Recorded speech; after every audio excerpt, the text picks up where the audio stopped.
Hello, one and all. Welcome to the Paddock Pass podcast wrap-up show from the British Grand Prix, the Monster Energy British Grand Prix. For those of you watching or listening on YouTube, we have a very nice background. This large bridge behind me to my left, and of course the Hilton is right above the Silverstone main straight. I'm pleased to be joined by Mr. Neil Morrison to my left and Mr. David Owitt to my right. You realise you've just given free advertising to a global hotel chain? Yeah, but in view of the fact that the British Grand Prix is going to be at the end of May next year, Dave, I'm already sort of kind of working up to it. Yeah, we might get like a penthouse suite or something like that. ABC, always be closing. Egg. Oh, goodness. What have you been watching on social media these days? No, I've been watching Glengarry Glen Ross. Ah, there we go. Well, all the Boiler Room. Two fantastic movies. People Indeed. should go and see those. I have expertise in stereo. So we're going to go through the 10th round of 20 in MotoGP this year.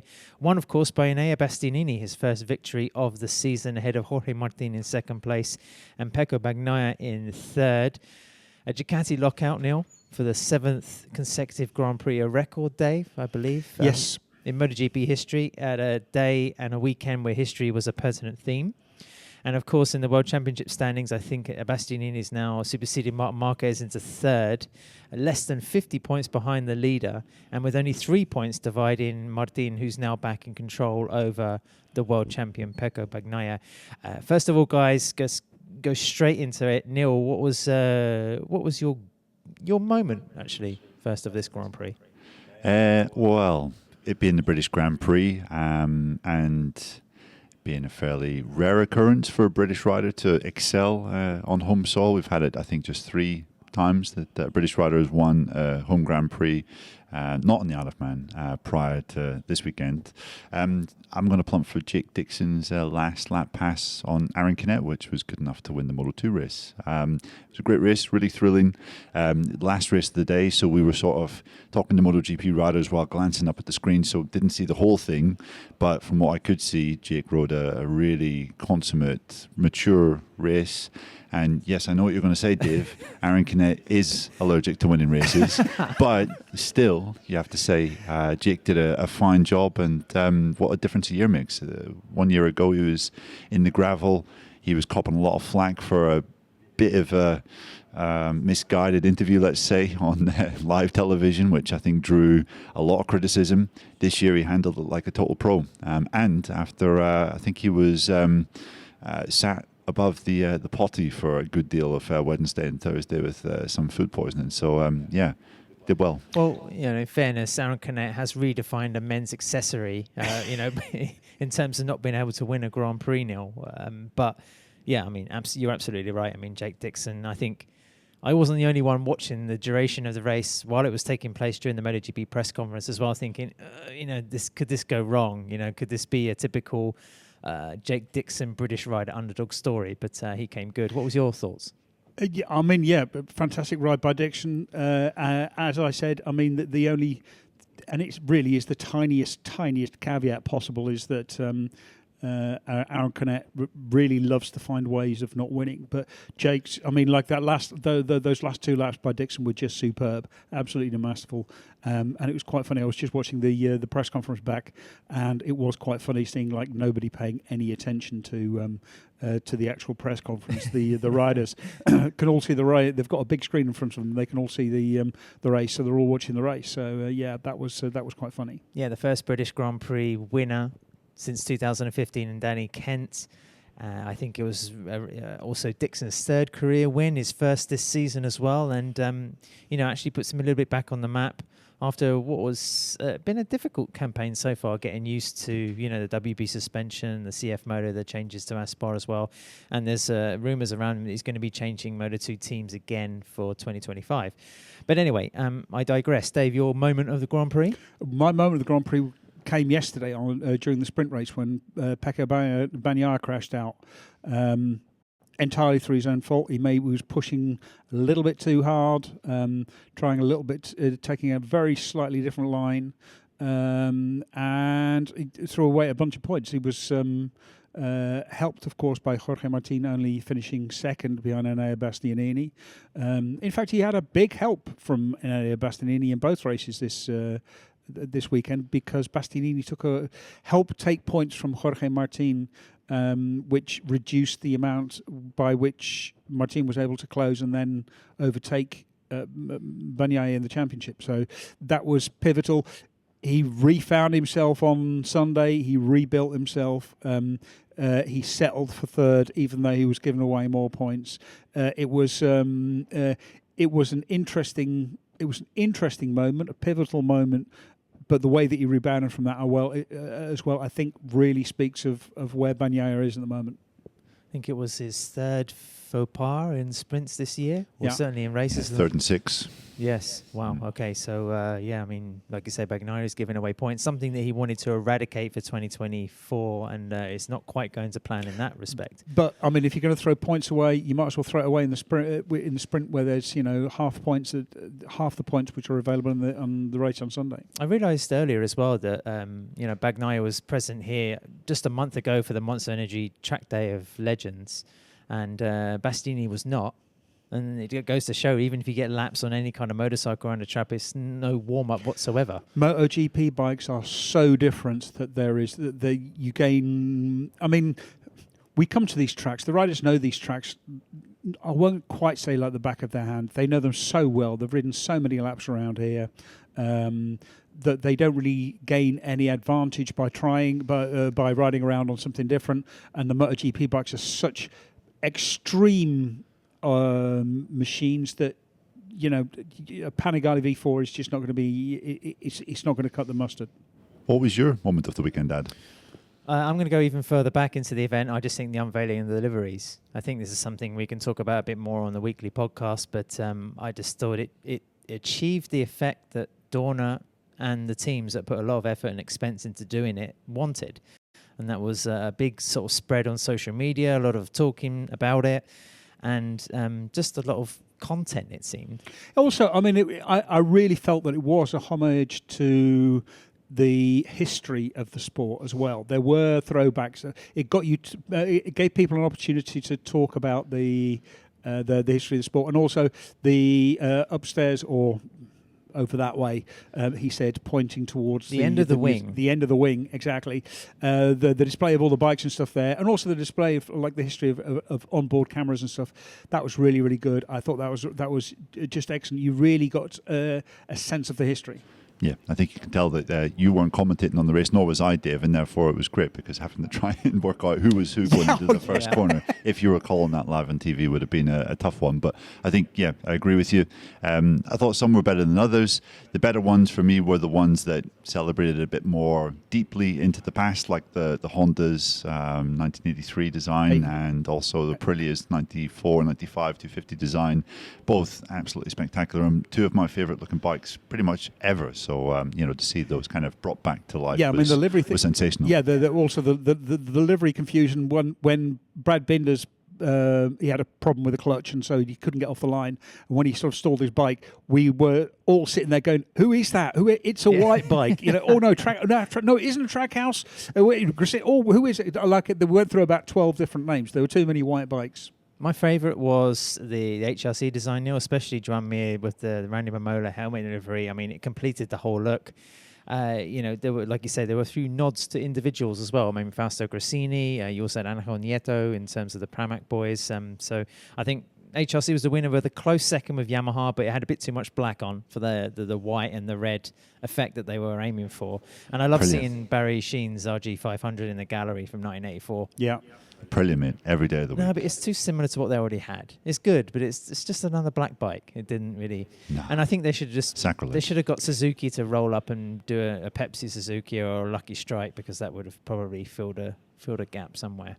I think Honda should go for the Rothmans Honda look for the next one. Yeah, well, I mean, once again, we are doing free advertising for extremely powerful global brands, which are currently banned from advertising, which is why we didn't get some of those throwbacks.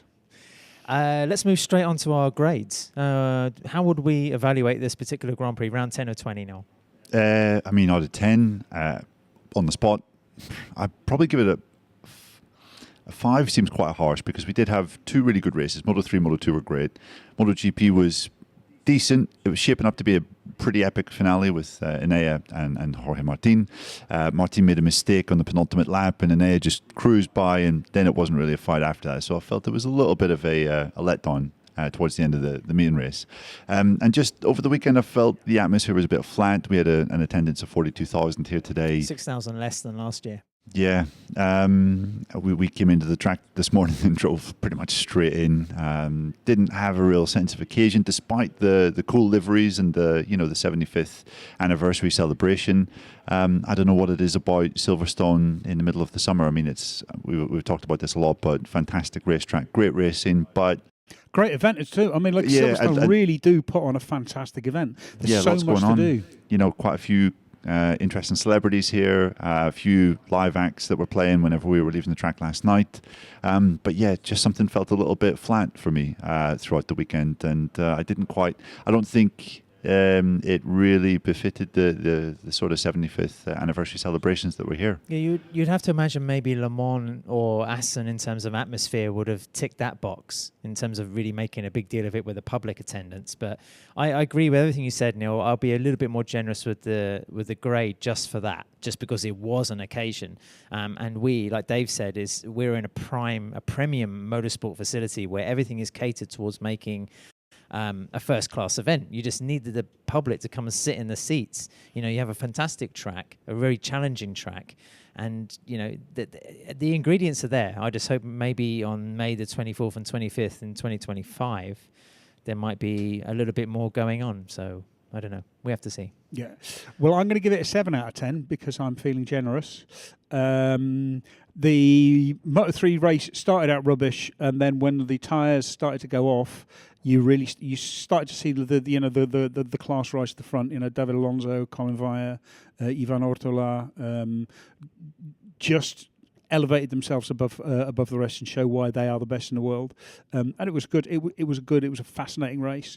Moto2 race was good as well. Again, Jake Dixon, outstanding ride. I enjoyed the MotoGP race. I was just on the phone to my wife, and she said first half was boring, the second half was really quite exciting. I think that's pretty much spot on. Well, we knew it was going to be strategic, didn't we? Yeah, exactly. It was always going to be a tyre race because that's just the way that the things are around here. But no, I enjoyed it. It is a great event. Yeah, the real disappointment is the attendance. I just wish more people would turn up here. I think there's lots of reasons there. I'm not sure now is the right time to go into it. But yes, if we had 70,000 here, it would be amazing. A reminder on the Paddock Pass podcast that we're backed by KTM, Rental Street as well. If you need a decent accessory for your street bike, then head to rental.com, as well as Fly Racing. Neil, first talking point, we have to talk about the winner, Enea Bastianini. And when it comes to narratives around him, the way he manages the tyre, the way he rides the motorcycle, the situation now in the championship is another one. Can you really shake things up? Is that possible? And then the third one, of course, is that he's riding for a team and a manufacturer that ditched him. He could potentially be P1 for them at the end of the season. And isn't that a slightly odd dynamic? I mean, I know Jorge Martin's in the same boat, but, Bastianini is finally delivering on the promise that we saw at the end of sort of 2022, and his first year also in MotoGP. Where do we start? Yeah, I mean, it's taken a year and a half, a season and a half, but we're finally seeing Enea Bastianini from 2022. This is the rider that I was fully expecting to take the fight to Pecco Bagnaia at the start of last year. Obviously, lots of things meant that didn't work out. I think Enea made a good point after he won the sprint on Saturday. That was... he has been quite unlucky sometimes this year, quite unlucky with qualifying. When you think back to, I think it was Le Mans, where he was forced to qualify badly, ran off track as well, was given a bit of a penalty. There's been a gaff in Catalonia as well. Made a gaff in Catalonia, yeah. There's been a couple of occasions where he's definitely had the potential to win the race. Le Mans, where else? Mugello. But this was the first time this year where he's put the full weekend together. He said he felt at one with his bike since Friday morning, and qualified in the front row. And he was still a little shaky in the first couple of laps. You saw him getting beaten up a bit by Martin, by Bagnaia, by Aleix Espargaro as well. And there was one moment where it looked as though Marc Marquez was going to take a big chunk out of him, I think down at the turn 3, turn 4. Tight chicane section. But as we've seen before, the way he manages tyres is second to none. And no one was in the same league as him towards the end of the race. I was going back and looking through the lap times, and at the end, I think he had like a sort of a 0.9 second difference between his fastest lap set early on in the race and his last lap, whereas Jorge Martin had something like a 1.7 difference between his fastest lap and the end. And even on the last lap, I think it was more like 2 seconds. Bagnaia was even more than that. So for Bastianini to have such a little difference just showed you how well he managed the tyres. And I don't know about you guys, but I look at the championship deficit now, and I think he's got some fantastic tracks coming up for him. And in this kind of form on the GP24, which is the all-conquering bike at the moment, there's no question about that.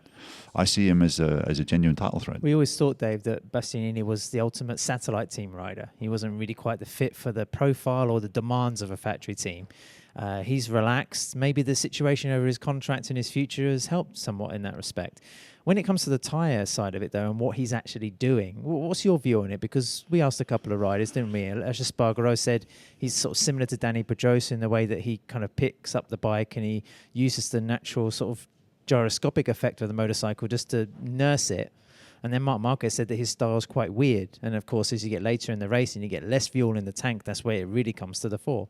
Yeah, exactly. I mean, what it is about the way that you feed into the throttle and the way the parts of the tyre which you use. What you will see in the early part is riders accelerating on the edge of the tyre, because that's the way that you're accelerating the earlier. When you're still leaned over, then you can start to accelerate and really gain speed. And then as you start to pick the bike up, you put in more and more throttle. If you do that, what happens is you use the edge of the tyre quickly. And so after 4, 5, 6 laps, that goes away. A rider like Bastianini is really good at sort of avoiding that. So he's not using quite so much of the edge tyre in the early laps, so he is quite slow, and I think this is something he also said.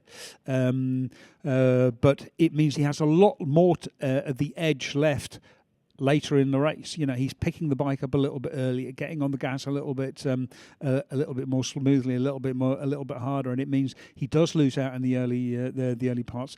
But towards the end, and it's probably also the reason why he's not qualifying so well, which is because his real problem is that he doesn't qualify, especially, he says, like he hasn't been able to, on his first run, he hasn't really been able to set sort of a fast enough time to do anything. He's had to try and wait for the second run, and the second run is where people start crashing, it's where you get the yellow flags, it's where you run into traffic.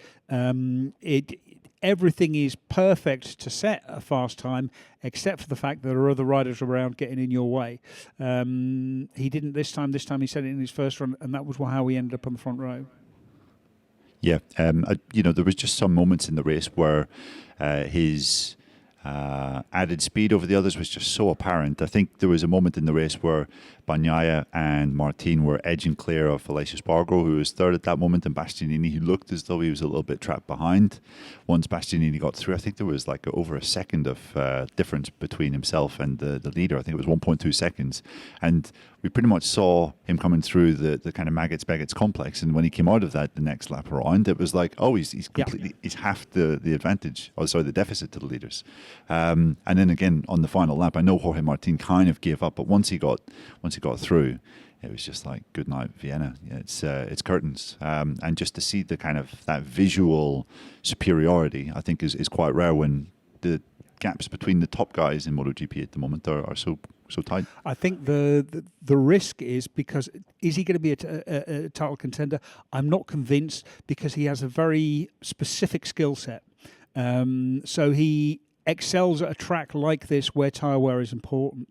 Maybe Buriram will see something similar. Maybe a place, I don't know about Philippine, places like Barcelona, places which are really, really heavy on the tyres. That's where he's going to be able to use his natural advantage. There'll be other places where you can just like go flat out right from the start, where tyre conservation doesn't matter. And then he doesn't have that advantage, and that's where he starts to lose out. agree to an extent. However, look at Assen and look at Sachsenring, weak tracks for him in the past. And okay, he wasn't on the podium, I don't think, at either round, but he was, fourth in the Sachsenring. That was a horrible track for him in previous years. And when you consider 2022, look at the second half of that year. I think he was on the pole at Red Bull Ring. He won Aragon. He was all over Bagnaia in the final lap of San Marino. I mean, the next couple of races could be Malaysia, of course, yeah. Next couple of races could be really good for him. Yeah, 370 points left, lads. I mean, like I'm gonna keep on showing off my mental arithmetic skills. Dave tells us how many points are left in the championship. Take. Yeah. Has to be done in every show. Are we moving on to the Alpine Starts Paddock Pass podcast Fantasy League yet, Dave? No, let's say for that moment when it comes along later on. So we talked about Bastianini. He's the fourth different winner in MotoGP this year after Bagnaia, Martin and Maverick Vinales, of course. We're talking about his championship prospects, but he still has to overthrow the two riders that were on the podium with him. Just quickly, Pecco Bagnaia. I mean, he salvaged this Grand Prix. I think it was the fifth podium of the season for Bastianini. I think it was something like maybe the eighth for Bagnaia. So he's obviously, doing quite well in rescuing weekends that tend to be sort of slipping away. But he says, as we know, he steers the motorcycle with the front, as he reminded us in the press conference today, and he didn't have the grip, the feeling, or the confidence to do that all the way through the race, Dave.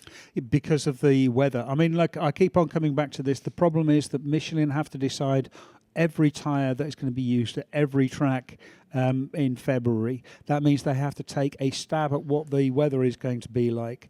Michelin's tyres have always been have always worked in quite narrow tyre windows. Back when there was a tyre war they'd bring 8, 9, 10 different compounds, each of which would work within a 2 or 3 degree window. Track temperature, which can vary wildly, and now they are much better. The tyres do work in a wider window, but they're still quite. Once you move outside of that window, the tyre performance starts to drop off a little bit. And coming to tracks like Silverstone, I think Austria is a little bit similar. Assen can be similar, where it can either be because like when I was riding up here on Wednesday, it was 32 degrees, and you would have attracted degrees in the high 40s, and then the hard you'd start to run into issues with the hard front if we'd been racing in those temperatures. Here it started to drizzle a little bit on the grid. And Aleix Espargaro had the hard tyre there. Aleix, that's right, and he was almost thinking, no, I'm not going to do it. But he was glad that he stuck with it because it allowed him to actually salvage his race. But the hard was just a little bit too. Well, the hard probably would have been better than the medium, but no one really dared go with the medium. So it's one of those things where you're right, or so no one really dared go with the hard. They stuck with the medium. They probably would have gone faster with the hard. Pecco was struggling with the medium tyre with tyre degradation, so he was using up the rear to try and overcompensate because he couldn't use the front. Again, they were caught in between this sort of like tyre temperature window, which is a consequence of the policy that Michelin has to say which tyres they're going to use at each race. Yeah, there were a couple of times in the race where you saw Pecco lose the front, and that's not really something that you see with him. Like, we know he's a late breaker, he's fantastic on the brakes, but he's not one of those guys that you see kind of Marquez style with the Honda, with the front tucking. And there was a few moments through a couple of fast corners where you could see that.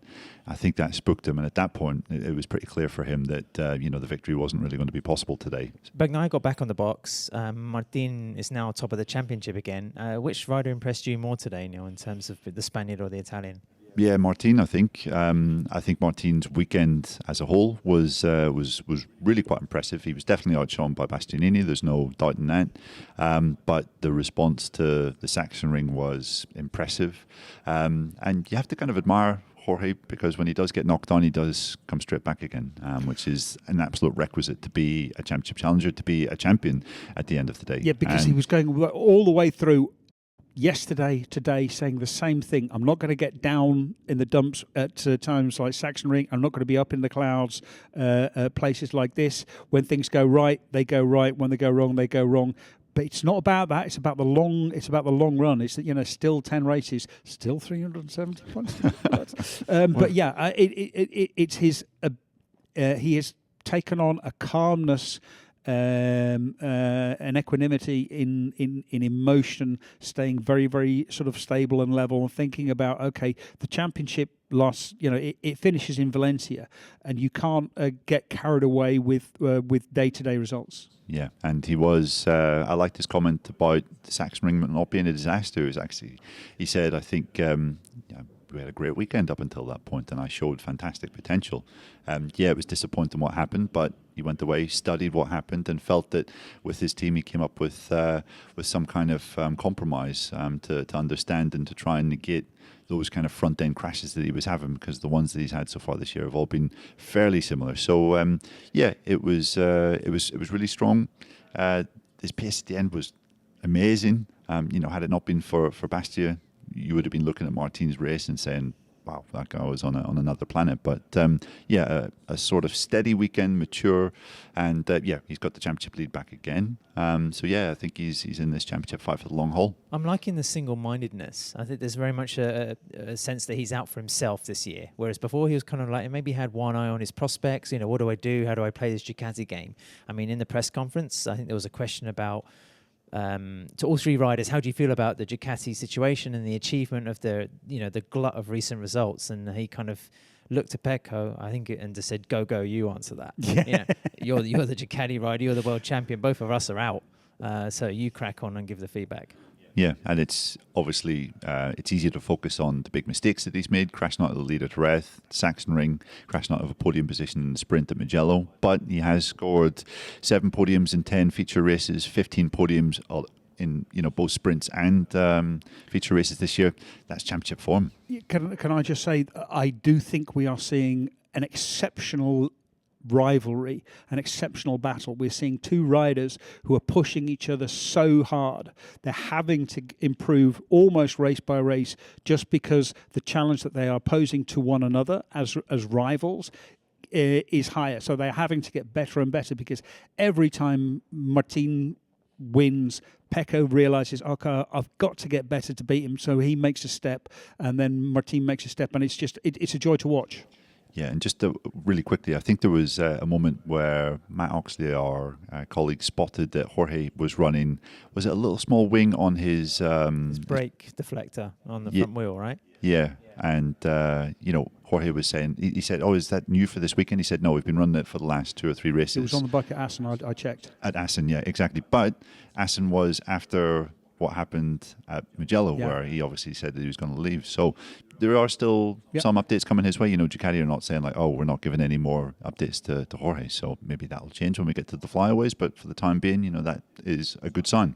Another person on salvage duty was Marc Marquez, P4, after what happened yesterday. And he seemed much happier, much more relaxed post-race, talking to us journalists than he did yesterday. But Dave, I want to ask you, what happened to Aleix Espargaro? He was the winner here last year. He looked incredibly strong yesterday. And there was a phase in the race when we were watching, thinking he's just building up here. He's using the hard front, an unusual selection. And the threat never really materialised. No, exactly. No, he basically said, he couldn't get the most out of his rear tyre, which is interesting, because Maverick Vinales said something similar, only a lot worse. He said his rear tyre fell off a cliff after 5 laps, which had nothing to do with the tyre. It had everything to do with the bike. Aleix was saying basically, like the Aprilias have made this, or the Ducatis have made a step. We haven't. We're still sort of, we're not improving as much. They can't get the extracts as much performance out of the rear tire as the Ducatis can, and that's where he fell short. He just had to manage his rear tire all the way there. He said because we said so was everyone immediately said hard front, wrong choices. No, the hard front was the thing that saved it.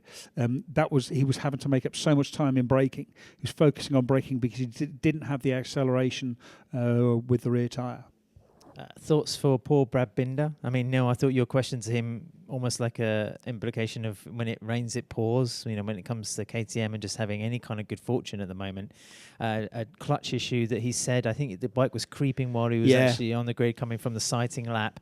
As we pointed out earlier, it was hard to spot who actually was having the problems. But it's, I mean, at one point, Brad, I think, was top 3 in the championship in the early phase of the season, and it's just sort of gone downhill, really. Yeah, it has. Yeah, and no real signs of that kind of averting. It was, I guess, another tough weekend. You know, there's some small improvements from Jack Miller. He looked okay. He had a decent run, but still 12th overall, over 20 seconds off the victor, and they're still miles away.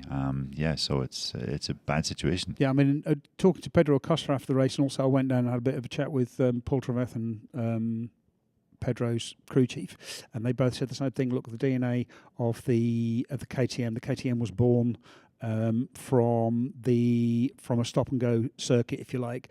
Tracks with slow. What they want to do is brake really late, stop the bike, get it turned as quickly as possible, pick it up and fire it out again, making a V corner. This is a track which you don't make V corners. You know, it's not a stop and go track. It's the opposite. It's the antithesis of it. Here you're carrying a lot more speed. There's not very many places. There are places where you're stopping, but there's no places where you can stop, pitch the thing in, and then pick it back up again. Even then, you're still flying through the corners. That's the biggest problem here. This was a really bad... I mean, it's a really, really bad track. It goes against the entire nature of the track. Things will be a lot better at other tracks. So it's hard to say. It does feel like they've made a little bit of a step here. They've ironed out a few little sort of bits and pieces. They're getting their head around the vibration that they've been having better and better. It's not as huge of an issue as they initially thought. So it really looks like they're going to make progress, and there'll be tracks when we get to Misano, for example, when we get to Austria, and when we get to Buriram. Those are going to be, or Japan. Those are going to be tracks where the bike is going to perform a lot better, and they should be a lot closer to the front. On a similar sort of theme of what you're talking about, Dave, just a very quick question to you both before we go to winners and losers. Does this feel like more of a Ducati year than the previous seasons? Yes. Yeah. No, I mean, as Neil said, is the Pope Catholic? It's easy. Yeah, it's easily. Aprilia have won a Grand Prix. I mean, one Grand Prix. Yeah. There's been 4 non-Ducati podiums from 10 races. So that's 30 potential podium places on offer. There's been 4 non-Ducati podiums: 2 from Precosta, 1 for Binder, 1 for Vinales. Yeah, and if we look at if you looked at GP23 versus GP24, you'd see a huge difference as well. I mean, like Didier is riding superbly, riding really, really well, and he's still. I mean, like, let's leave Marc Marquez out of it for a moment. He's riding really, really well, but he's still nowhere near as close as he was last year. Look at Bezzecchi. Bezzecchi's really struggling, not because it's a bad bike. It's a great bike. It's a great bike built for the previous generation of Michelin Maria tyre.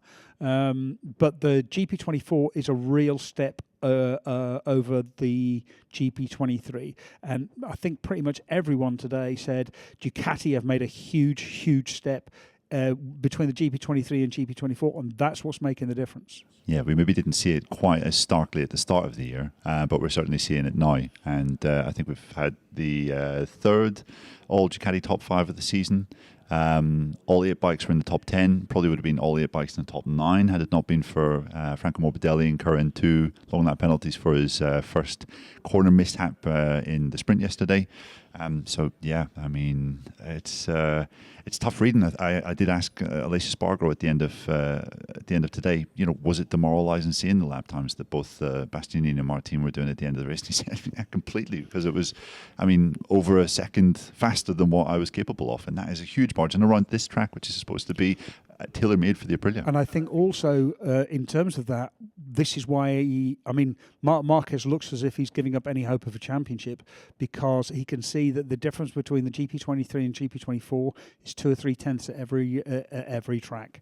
And he's in the unusual situation of being surrounded by, you know, parity when it comes to the machinery that he's got, and then the superiority of the ones that are around him as well. Yeah, exactly. And I mean, he's clearly making the difference. He's clearly, you know, a cut above the rest of the GP23 riders, but that's because, you know, he's Marc Marquez. But he still can't overcome that extra gap which the GP24 has. Yeah, and he's pretty much given a day of advantage to his rivals because he's always on the back foot on Friday and always creating a bit of a stressful situation. In Q1, quite often, the top guys are just not suffering from those kind of issues. Neil, who was your winner from the British Grand Prix? Well, I'm tempted to say Bastianini, but I feel that's quite an obvious one for reasons that we've already mentioned. I'm going to go with Fabio Di Gianantonio. Again, just another really solid weekend, another really solid Sunday. Managed to pip Aleix Spargo late on to make it, 5 Ducatis in the top 5, 5th place. I just sort of love the way he's going about his work this year. Under the radar to a certain extent. A great weekend in many respects because I think Davide Tardozzi confirmed that he's going to be the lead rider of the VR46 team next year, which will take Pramac's place as the kind of official satellite team with an updated or full factory GP25. His teammate next year, Franco Morbidelli, won't have that. He'll have a year-old machine. It just seems to be working well in a good place. And he's just got that crazy consistency, doesn't he? I mean, it's rare for Digia to have any sort of off-colour Sunday. His sprints are still not great, but I think Sachsenring is the only exception of recent Grand Prix where he's been off it on a Sunday. He's kind of filled that Luca Marini hole of being consistently floating around the top 5. And, if he did have a Yamaha offer to move to Pramac or maybe on factory machinery, he seems to be just in a plumb position to have stayed with the best bike on the grid. So, it all seems to be going quite sweetly for the Italian. And it's going to be really interesting to see what he can do next year. Without a slice of cheese, I'm going to say my winner was just Dorna and MotoGP.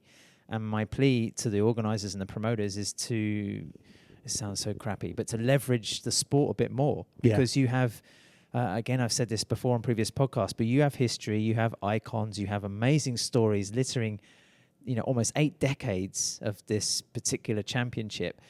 Celebrate it more often. I know it's a huge effort and it's an expense, but I think, it's something that can draw people in because the best way to hook people is through narratives, it's through stories, it's through accounts. I mean, that's not something particular to this sport or any sport. It's just general storytelling, I think. So I think this was a great example today of how they managed to pivot with MotoGP and offer something different, do it more times. Yeah, and also can we move get rid of the standard podium and always have the sprint podium, because that's awesome. MotoGP belongs to the fans. It should be in amongst the fans.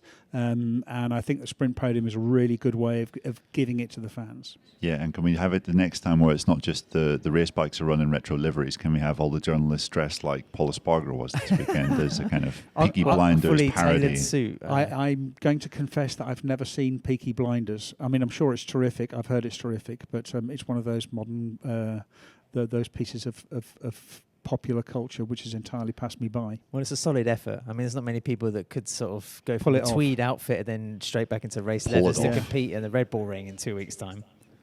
Pull it off. Oh dear. Oh god. Is your name Adam Wheeler by any chance? Don't worry, Dave. I'll be able to edit that bit out. Who was your winner? My winner is Jorge Martin because he had 2 second places. Therefore, you're not a winner, really. Well, you are, because he came in. I mean, he came in after crashing out of the lead in Sachsenring. He'd led the championship for so many rounds and then given it away again. Pecco Bagnaia was on a roll. He had momentum. He'd won 4 in a row. And Martin kept his head, very, very, very level-headed, brought it home, outscored his rivals, came back, came in, and it goes away leading the championship. 2 second places. Understood. Okay, I can't win it. I'm going to get beaten by Bastianini, but I'm going to maximise the score that I can get. I mean, we've said this so many times. You win your championships on your bad days. This wasn't a bad day. It was just not a terrific day. And he came away with the second best result possible. And I think it did his championship an awful lot of good. Are you saying this also because you had him as a gold rider and you boosted him? I did not boost him. No. No, I'm going to wait until I'm absolutely certain that he's going to absolutely cream everyone before I boost him. Can we just nominate Dave as our winner in every podcast for the rest of the year now? I think we should be giving him this due service. Losers. I'm going to go first. I'm going to say Trackhouse. Okay. Delivery wasn't that bad. Come on. No, it wasn't. You're right. But I mean, I think Ralph Fernandez clipped into Miguel Oliveira, both riders out. I think within minutes of the Grand Prix. I mean, it just seems to render the whole weekend to waste. But these things can happen. But it's not just what happened today, but what's going on around it as well. The talk of Ayagura going into fill that second saddle. It just seems we talked about it. It just seems an odd choice. And talking about the subject with people in the paddock this weekend, because of course we had a 3-week break, so you haven't had a chance to get a feeling for a general impression of this sort of signature. It doesn't seem to be sitting terribly easy with a lot of people. I know Joe Roberts could also slide into a loser category because crashing out today obviously didn't help his chances. If he had won the Grand Prix, he could have stood on the podium and unveiled a Trackhouse t-shirt and said, "Come and get me, boys." But it didn't work out that way. So puzzling choice, and I hope when Trackhouse do announce the Japanese rider, great rider, arguably not so great in terms of promotion value, I would like to know Davide Rivière's thoughts and explanation as to why they've chosen that direction. So that's my... Yeah, I mean, he got beaten by Bo Bensnyder. I mean, and, But something was up because... 14th place, was he? Yeah, Dixon said after the race that he was expecting 2 rivals in that race, Canet and Agura. And, clearly, I'm not going to say that he had a target, but something wasn't right. I refuse to believe that Agura was the 14th fastest Moto2 rider today. Weekend, exactly, really. Yeah. First pole since 22, so... My loser is Alex Rins, because he comes back, has a horrific smash in... Well, he's still recovering from the horrific smash in Mugello. His bike looked good, though. His bike looked absolutely class. Last year, that's right. Still recovering, still hobbling around from that. Then he goes and breaks more bones in Assen. Doesn't get out to race there, misses Sachsenring, comes back here, crashes on the first day of practice, and is just so badly beaten up from the crash that he withdraws. It's just an incredibly tough streak for Alex Rins at the moment. He's got the new contract. He's going to be sort of staying for the next 2 years. But you'd almost wish that he'd take a year off just to recover. Do you know what I mean? Just to actually recover the strength in his leg, just to allow all of the various broken bits to heal. The one thing we forget about motorcycle racing, these are all heroes. They're all incredibly skilled, talented, powerful people, but they are almost always in pain. They always have something broken or bruised or stretched or hurt, and they're throughout the season they're always in pain. And for me, Alex Rins is just he's in a really tough situation at the moment. Yeah, be careful the next rider who announces their contract, because it seems to be a bit of a hoodoo at the moment. Ralph Fernandez, Alex Rins, Joan Mir, nobody finished the race, the Grand Prix today. Yeah, and if you think being a rider is bad, try being a MotoGP journalist. Broken and bruised is the default setting. So I should show the people the scar on the top of my head where I banged my head and going into the little cottage, the little undersized cottage I've been staying in. There's people to mash large egos, though, Neil. It's not that bad. So come on. Who was your loser? My loser was Maverick Vinales, because I don't think I tipped him for success here this weekend. I did. But Dave did, and he was in some ways right too, because this is a great track for Maverick. He was fighting for the podium here last year. Should have won the race in 22 here. Great track for Aprilia, as we've discussed, and we know that it's not the most competitive package now anymore, even at a track like this. He had a good Friday.